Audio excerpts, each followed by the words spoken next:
A powerful earthquake that shook most of Taiwan resulted in at least one fatality, the collapse of a 3-story structure that momentarily trapped 4 people inside, the stranding of 400 tourists on a mountain, and the derailing of a portion of a train.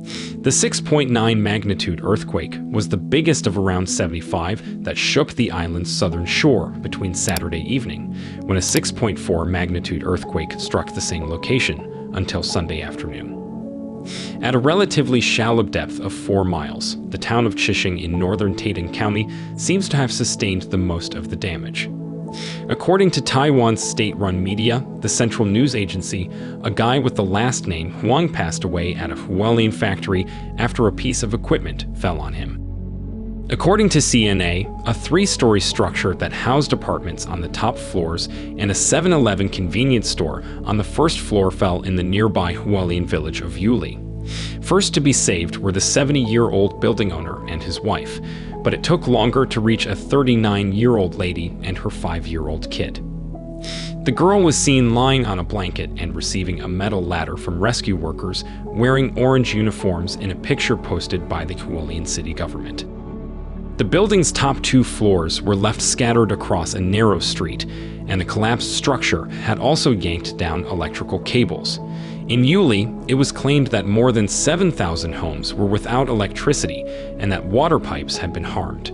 According to media reports, 3 persons and 1 or more automobiles may have gone from a bridge that collapsed on a 2-lane road in what seemed to be a rural section of the town.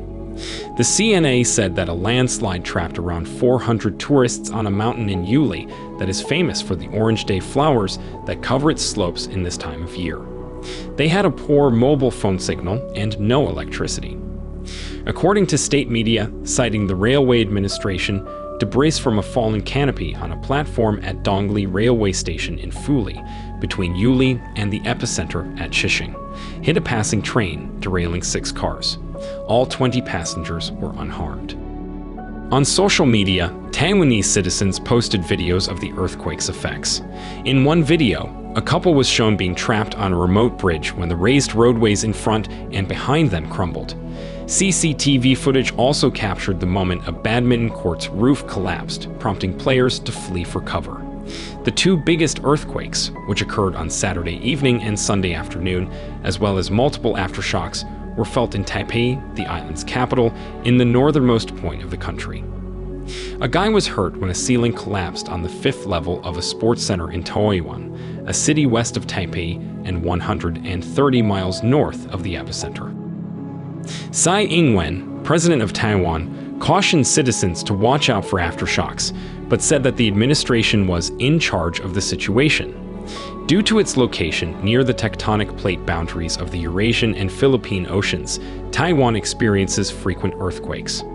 The most devastating earthquake in recent memory happened in 1999, when a 7.3 magnitude quake in Nantou County left more than 2,400 people dead and 11,000 injured.